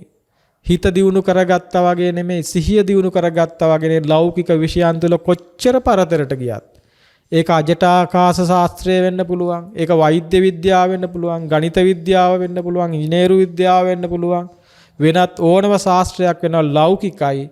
ඒක ඇතුලේ කොච්චර ඉහළට ගියත් ඊට පස්සේ ක්‍රමානුකූල වයසත් එක්ක ටිකෙන් ටික මනත් දුර්වල වෙනවා. කයත් දුර්වල වෙනවා. දුර්වල වෙලා ගිහලා අවුරුදු 60 70 80 වෙනකොට එයාට කල්පනාව නැතු වෙනවා. එක්තැන් වෙනවා. එයාලට කලින් හදපු ගණන් දැන් හදන්න බෑ. කලින් හදපු සමීකරණ විසඳන්න බෑ. කලින් කරපු ඔපරේෂන් දැන් කරන්න බෑ. කලින් කරපු කිසිවක් දැන් කරන්න බෑ. අන්තිමට උන් හිටිතැන් මතකත් නෑ. කෑවද මතකත් නෑ. බිව්වද මතකත් නෑ. ඉන්නේ කොහෙද මතකත් නෑ. ළඟ ඉන්න අය අඳුරන්නෙත් නෑ. අන්තිමට මල මුත්‍රා පේන්නෙත් කෑම බීම වගේ ඒවා නාගෙන ඒවා කාගෙන ඒවා ගාගෙන ඇඳට වෙලා ඉන්න අසරණ ආචාර්යවරු මහාචාර්යවරු ගුරුවරු දෙමව්පියෝ ඒ ගොඩටම වැටෙන කෙනෙක් බවට ඔබත් නොවන්නටයි මේ සියල්ල කතා කරන්නේ. ඉපදුනොත් නම් ජාති ප්‍රත්‍යයෙන් ජරා මරණ වෙනවා කියන එක නවත්තන්න බෑ. බුදුවරු පහළ වුණත් නැතත් ජාති ප්‍රත්‍යයෙන් ජරා මරණ වෙනවමයි. ඒ නිසා නැවත උපතක් සැකසෙනවාමයි. භවයක් සැකසුනොත් භවයක් සැකසෙනවාමයි උපාදානය තිබුණොත්.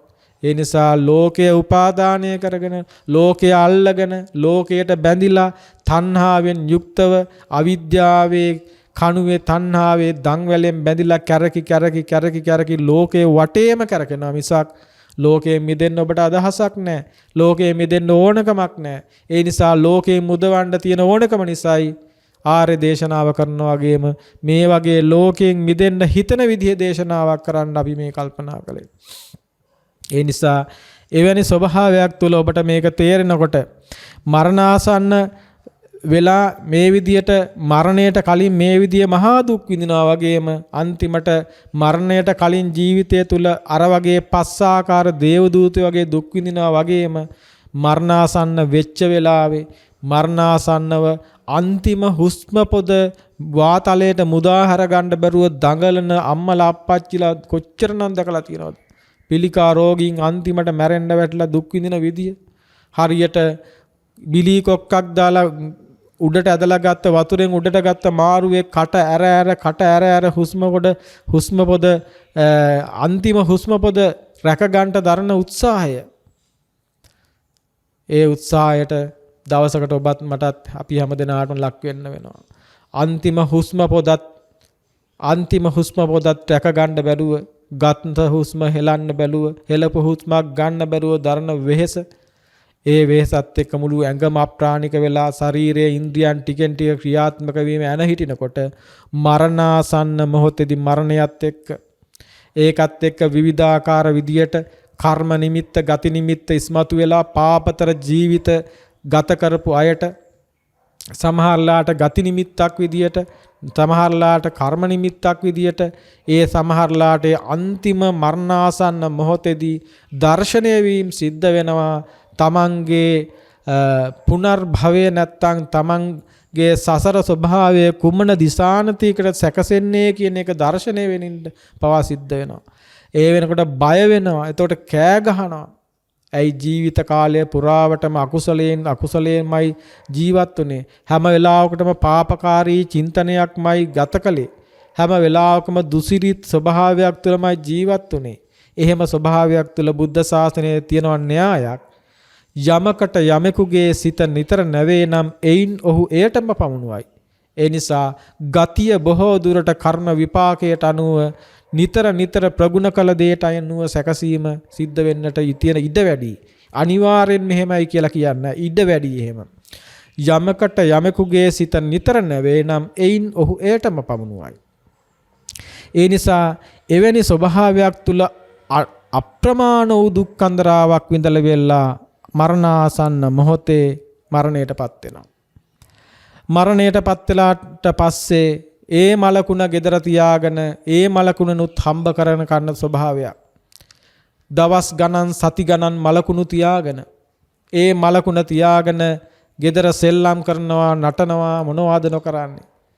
මත්පැන් පානය කරගෙන දුම් වැටි උරමින් සතුරු සාමීචියේ යෙදෙමින් දවස් ගණන් පුරාවට ඇබෑවට Tamanගේ තාත්තා අම්මා පුතා දුව මැරිලා එයාගේ දෙහේද gedara තියෙන කියලා අනිත් අයට මතකත් නැහැ. මැරිච්ච කෙනාට මේ ඉන්න අයටයි මේ ටික කියන්නේ. එහෙම ස්වභාවයක් තුල මොන තරම්නම් නුසුදුසු දේවල් තියනවද? පාංශුකූල අවස්ථාවක අපි නිතර දැකලා තියෙනවා ස්වාමින් වහන්සේලා වැඩලා අර බොහෝ වේදනාවට පීඩාවට තම ප්‍රිය විප්‍රයෝගය නිසා මහා දුකට පත් වෙලා ඉන්න ඒ අසරණ අහිංසකයන්ගේ දුක නිවන්න බුදුරජාණන් වහන්සේගේ දහමෙන් පුදුමාකාර උත්සාහයක් දරනවා. යම් පමණකට හරි උත්සාහ කළේ දුක නිව්වට පස්සේ තවත් කෙනෙක් ඇවිල්ලා ලස්සන අපූර්ව කවි ටිකක් කියනවා.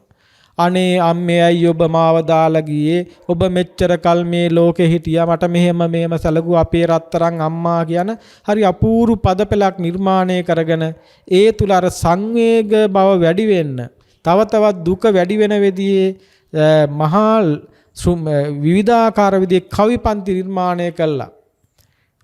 මම ඔකට කියන්නේ බණ කියා සැනසුවා කවි කියා වෙනසුවා කියලා. ධර්මදේශන අවසන් වෙනකොටම කවිය පටන් ගන්නවා. කවිය කියලා ඉවරලා තවත් අර මිනිස්සු ඊට පස්සේ හොඳටම බිම පෙරලි අඬන අවස්ථා අපි දැකලා තියෙනවා. ඕන්නම් ඔබ කවි කියන්න. මලගෙදරදී කියන කවිය ජීවිතයේ යථාර්ථය කියවෙන, මරණයේ ස්වභාවය කියවෙන, මරණය නැමැති අවාරණීය ධර්මතාවයට අපි හැමෝටම ලක් වෙන්න බව කියන බණපදයක් බවට කවි පදයපත් කරගන්න. එහෙමනම් කමන්නේ. මේ කියන්නේ කවිය එපා කියලා නෙමෙයි. අසරණ අහිංසක මිනිස්යන්ගේ බණ කියලා සනසපු හිත ඔබ වනසන්න එපා. ඔබේ කවිත්වය, ඔබේ කවිකාර බව එතෙන්ටත් යොදා ගන්න හරිම හරවත් විදියට, හරිම යථාර්ථවාදී විදියට, මලගෙදරට ගැලපෙන විදියට, මගුල් ගෙදරට ගැලපෙන විදියට මලගෙදර කවි කියන්න එපා. එතනින් එහාට අපේ පැරැන්නෝ දේහයේ ඉස්සරහා දේහයේ සිරස ළඟින් පහනක් පත්තු කරනවා. සමහරලා ටිකෙන් ටික දැන් ඒ පහන අයින් වෙලා බල්බ් බලක් ඔතෙන්ට එයිද දන්නේ නැහැ. හැබැයි ඒවා හරිම විද්‍යාත්මක පදනමක් තියෙනවා. මල මිනියකින් හැම වෙලාවකම මීතේනුයි ඇමෝනියයි පරිසරයට නිදහස් වෙනවා. මේ නිදහස් වෙන මීතේන් සහ ඇමෝනියා අර පහන් දැල්ලත් එක්ක ප්‍රතික්‍රියා කළා ඒක කාබන් ඩයොක්සයිඩ් සහ ජලය බවට පත් වෙලා ඒවා අහිතකර නොවන හිතකර වායු බවට පත් කරනවා. එතකොට පහන් දැල්ලෙන් කරන දේ ලයිට් එළියෙන් කරන්න බෑනේ. ඒ වගේ හොඳ දේවල් ඈත් වෙලා නරක දේවල් එකතු වෙලා සමහර වෙලාවට මල ගෙදරදී ශබ්ද විකාශන යන්ත්‍ර දාගෙන ඉතිකොල දාගෙන හැම තැනම මුළු ගමම සරසගෙන ඒක මලගයක් නෙමේ සමහරලාට උත්සවයක් වගේ. හැබැයි මං හැම වෙලේම සිහිපත් කරන්නේ තමන්ගේ සෙනෙහ බර මවට පියාට ගෙදර රැකවරණය දෙන්න ඕනේ අහිංසකයාට ජීවත් වෙලා ඉන්න කාලේ S2 වගේ බලාගත්තා නම් මැරුණට පස්සේ එක ඉතිකොලයක්වත් එල්ලුවේ නැතුවට කමන්නේ. කොහොමත් ඉතිකොල එල්ලිය යුතු නැහැ. ඔය විදියට පොලිතින් අරවා මේවා එල්ලා සමාජයට පරිසරයට හානි කර දේවල් කළා අර මැරිච්ච කෙනාටත් හානියක් ඔබ සිද්ධ කරන්නේ. ඒ නිසා ජීවත් වෙලා ඉන්නද්දි රැකගත්තා නම් ජීවත් වෙලා ඉන්නද්දි බලා ගන්නත් බාලම බාල පෙට්ටියක් ගෙනල්ලා ඒකේ තියලා ගිහිල්ලා පහවදා වලල්ලා දැම්මනම් පුච්චලා දැම්මනම් මේ සියල්ල කිසිම ප්‍රශ්නයක් නැහැ. ඔය අතරේ සමහර ඇත්තන් මැරුණයින් පස්සේ මාව මෙහෙම කරන්න කියලා ලියලා තියෙනවා. මට පෙට්ටියක් එපා, මට මල් වඩන් එපා, මට අරව එපා, මේව එපා, මගේ ගෙදර කවි කියන්න එපා. ඇත්තටම බැලුවා මේවා හොඳයි වගේ. පෙට්ටි වැඩක් නැහැ, මල් වඩන් වැඩක් නැහැ, කවි වැඩක් නැහැ තමයි. හැබැයි මැරුණට පස්සෙත් මගේ මිනියට මෙහෙම කරන්න කියන එක බුද්ධ ශාසනයට අනුව නම් මං හිතන්නේ බුදුවරු පිළිබඳව පිළිපැදිය යුතු ස්වභාවය බුදුවරු දේශනා කරලා තිනවා. ඒක වෙන ස්වභාවයක්. මේ පෘථග්ජන ගෝත්‍රයේ සාමාන්‍ය මිනිස්සුયો තමන් ඒ තුලත් තමන්ගේ මිනිය කියලා අදහසක් කරන් තමන්ගේ මිනියටත් කොහොමද වෙන්න ඕනේ කියලා දැන්ම තියාම අන්තිම කැමැති පත්‍ර වගේ ඒවා සමහරු ලියලා තියෙනවා. මැරුණට පස්සේ මිනියට ඕන දෙයක් වුණාවේ. ඕන කෙනෙක් ඕන දෙයක් කරගත්තාවේ. දැන් මේ වෙනකොට ජීවත් වෙලා ඉන්න තමනුත් මහා දෘෂ්ටියකින් මම කරගෙන මගේ ආත්මය කරගෙන ඉන්නවා විතරක් නෙමෙයි අනාගතයේ යම් දවසක තමන් මැරුණොත් ඒ මගේ මිනියත් මගේ මිනිය කරගෙන ඒකටත් වෙන්න ඕනේ විදියක් ගැන දැම්ම තියාම තීරණය කරනවා. කොයි තරම් ලෝකයට බැඳිලාද? කොයි තරම් ලෝකයේ අල්ලගෙනද? කොයි තරම් ලෝකයේ මගේ කරගෙනද? මෙහෙම ස්වභාවයක් ඇතුලේ මියගිය කෙනාට 7 දවසේ 3 මාසේ දාන දෙනවා. හැබෑවටම 7 දවසෙන් 3 මාසෙන් අවුරුද්දෙන් දාන දෙන එක හොඳයි. හැබැයි එහෙම දාන්නේ නොදුන්නත් කමන්නේ ජීවත් වෙලා ඉන්න කාලේ මේ අම්මලා අප්පච්චිලා අතින් දන් පෙන් පිරිනැමුණා. ඒ අය ශ්‍රද්ධා සීල සුත ත්‍යාග ප්‍රඥා කියන පංච සේක බල තුල පිහිටෙවුවා. ඒ වගේම ඒ අය සතුටින් තිබ්බනම් ඒ අයට කරුණාවෙන් මෛත්‍රියෙන් සැලකුවා. ඒ අයගේ අතහිත ගහලා දන් පෙන් කරන් පිරිනමන්න ඉඩ දුන්නා නම් ඒ වගේ දරුවෝ මිය ගියාට පස්සේ දන් දුන්නත් එකයි නොදුන්නත් එකයි. ඒ නිසා එහෙම ස්වභාවයකට Tamanගේ දෙමව්පියන්ගේ මරණය ගාවෙදිත් ක්‍රියාත්මක වෙන්න පුළුවන් දරුවෝ ඉන්නවා නම් කොච්චර වටිනවද? ඒ නිසා මේ වගේ ස්වභාවයක් සහිත ලෝකයක බුදුරජාණන් වහන්සේ දේශනා කරනවා. හැබෑවටම සමහර බෞද්ධයෝ උත්සාහ කරන දැන් මරුණට පස්සේ යන තැනකට මොන හරි කරගන්න. මේ බුද්ධ ශාසනය යන තැනකට මොනවා හරි කරන තැනක් නෙවෙයි. බුද්ධ ශාසනයේ නැවත තැනකට නොයන්න යමක් කරන්න මේ ලෝකෙට බුද්ධ ශාසනය එලි කළේ. ඒ නිසා සමහර බෞද්ධ හැමලෙම දැන් නම් මම මේවා කරකලා හිටිය ඇති යන තැනකටත් මොනවා හරි කරගන්න එපැයි. මේක තනිකර බුද්ධ ශාසනයට විකෘති අදහසක්.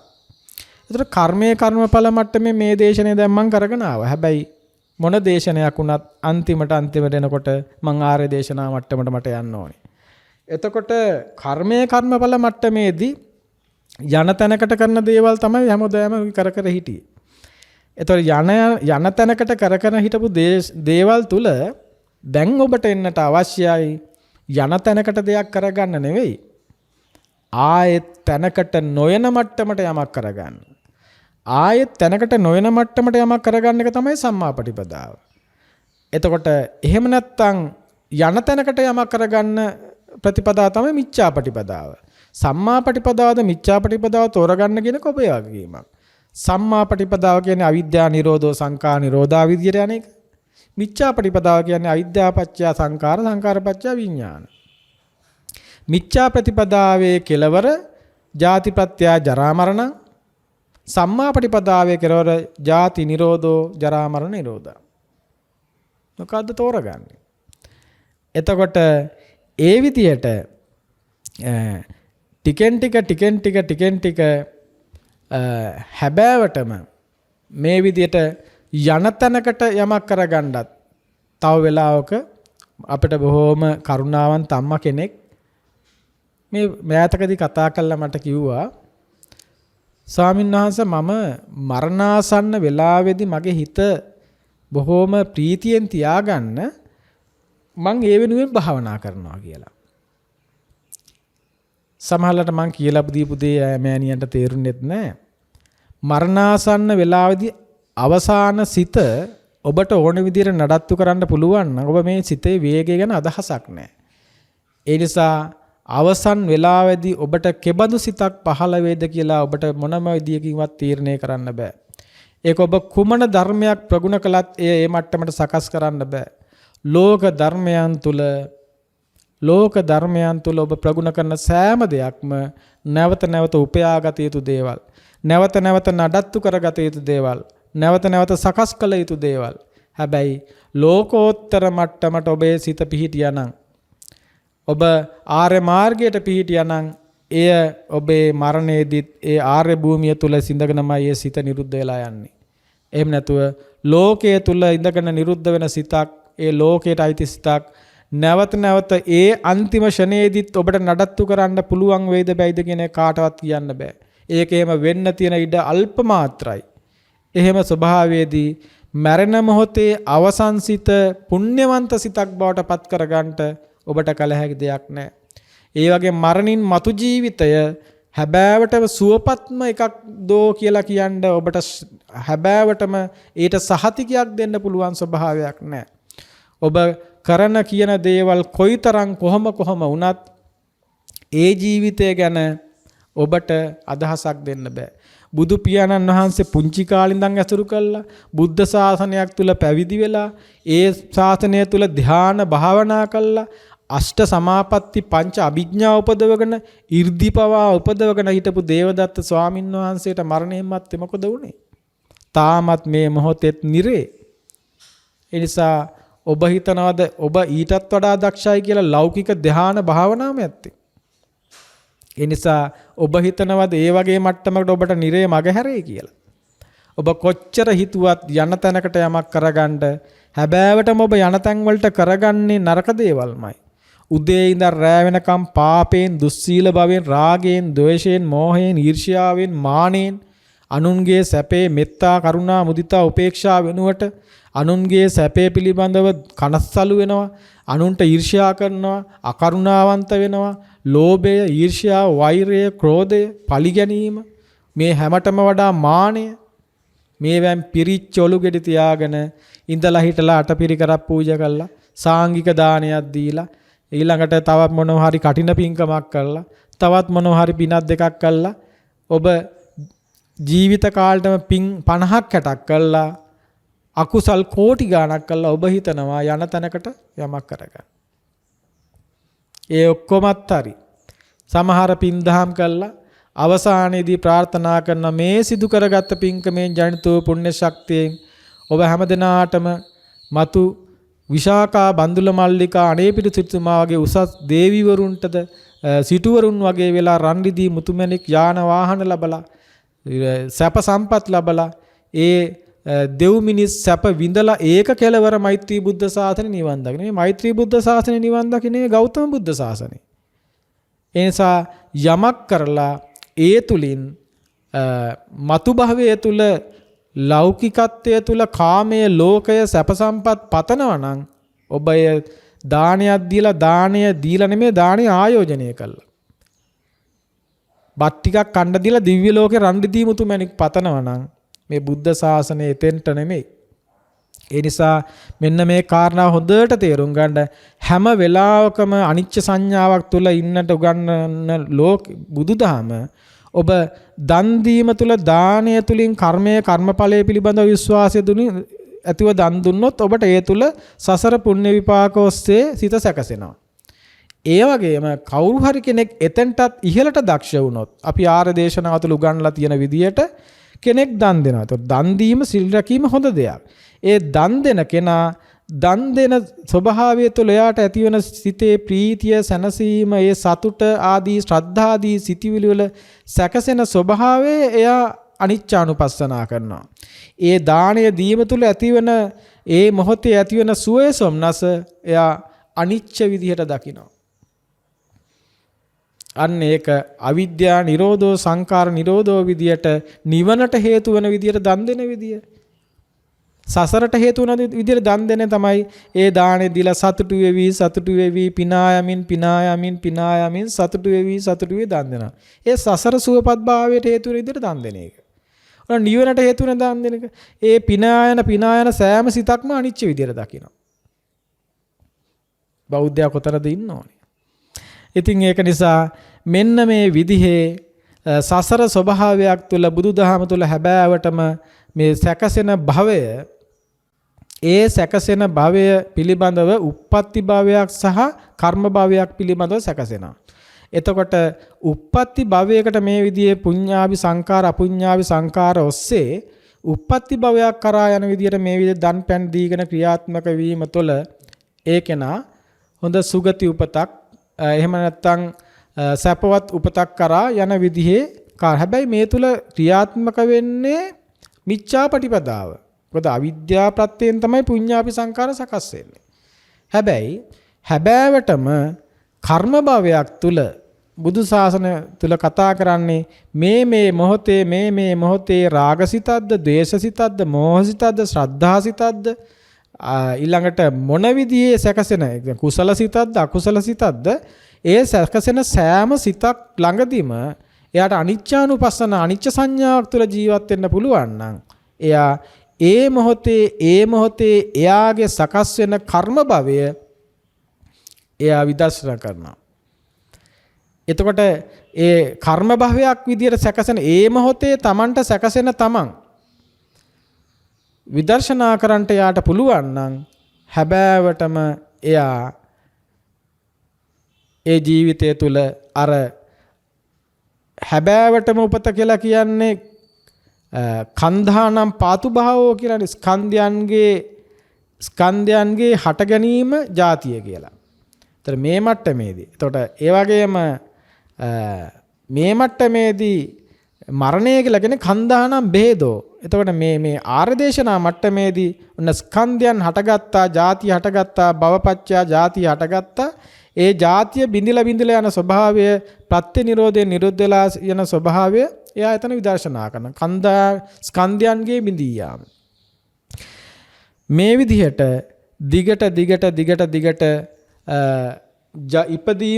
ඉපදීමත් එක්ක ජීවිතයත් එක්ක මරණයෙන් මත්තේ සැකසෙන භවය පිළිබඳවත් බුද්ධ ශාසනය හරි අපූර්ව විග්‍රහයන් සිද්ධ කරනවා.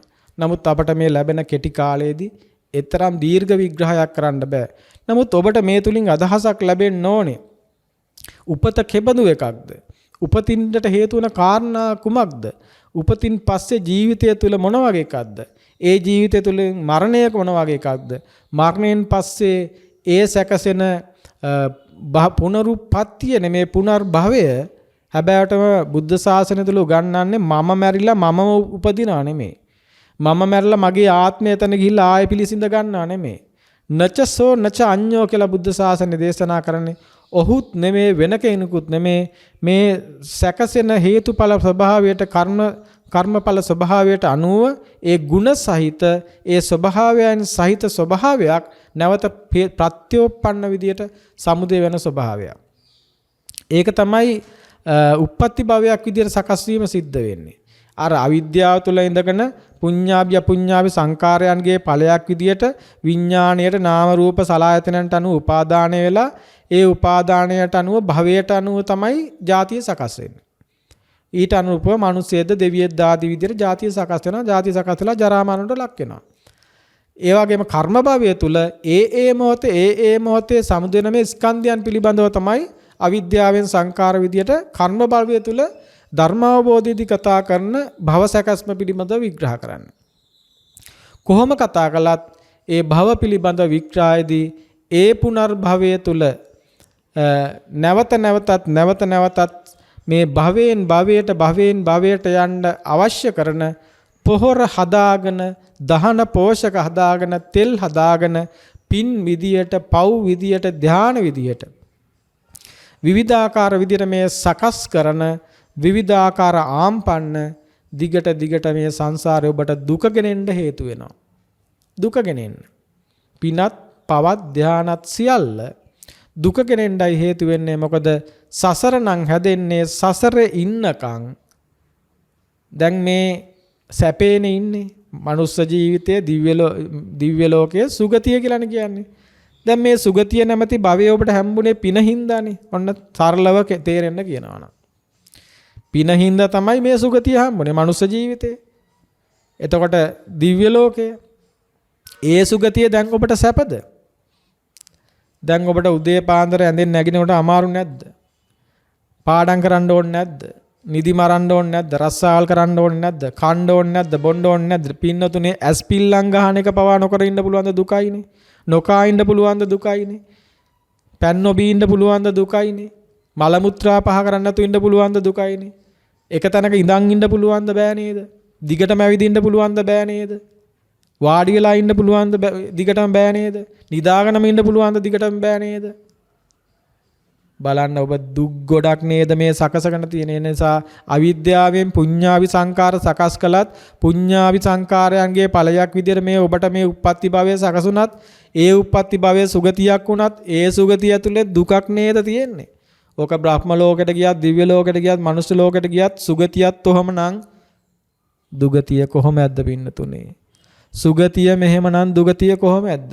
ඒ නිසා සුගතිය මෙහෙමනම් දුගතිය කොහොමද කියලා හිතාගෙන ආයෙත් භවයකට යන්න නන් නෙවෙයි භව නිරෝධයක් වෙනුවෙන් භවය කියන්නේ බුදුරජාණන් වහන්සේ දේශනා කරන අසූචි වගේ බ්‍රහ්ම ලෝකේ අනාගාමී වෙලා නිවන් දකින්න හදිස්සියක් නැතුව බ්‍රහ්ම සැප විඳ ඉන්න හතපු බ්‍රහ්මයේකට බුදු සමිඳුන් දේශනා කරනවා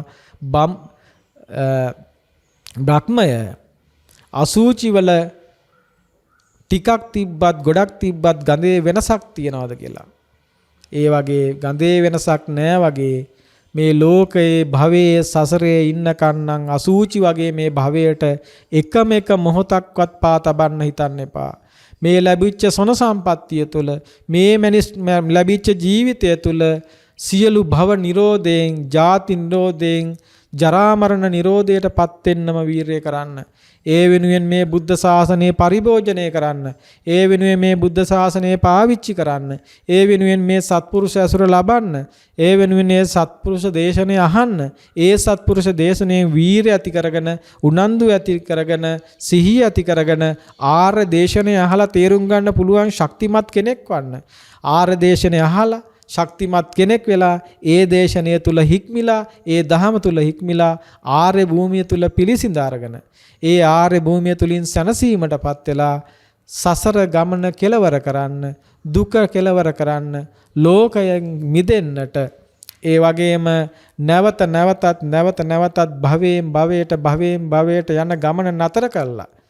සදා කාලයටම බුද්ධ ශාසනය තුල කල යුත්තේ කල බවට පැමිණුනහම විනති ඔබට මේ බුද්ධ ශාසනය තුල මේ දේශනය හරහා මේ සිදු කළ කම්මස්සගත සම්මාදිට්ඨියට අදාළ කළ දේශනාව. ඒ දේශනෙන් චතුසත්‍ය සම්මාදිට්ඨියට පත් වෙන මට්ටමට ඔබේ චින්තනය විකසිත කරන්නට පුළුවන් වේ. ඔබේ මේ නෙළුම් පොහට්ටුව පිපුණු නෙළුම් මලක් බවට පත් වේවි. ඒ නිසා මේ මඩේම ඉන්න ඔබ ඒ මඩෙන්ම විකසිත උඩට ඇවිල්ලා ජලය මතු පිටට ඇවිල්ලා මුළු ලෝකයේම සුවඳවත් කරන නෙළුමක් බවට පත් වෙන්න බුද්ධ ශාසනය තුල පිපෙන්න පින්නතුනේ. බුද්ධ ශාසනය තුල පිපෙන්න එසේ පිපී මුළු ලෝකයේම සුවඳවත් කරන ආර්ය පුත්‍රයෙකු ආර්ය දියණියක වන්න පිනති ඔබ හැම දිනාටම මේ දේශනය එකසේ උපනිශ්‍රේ වේවා.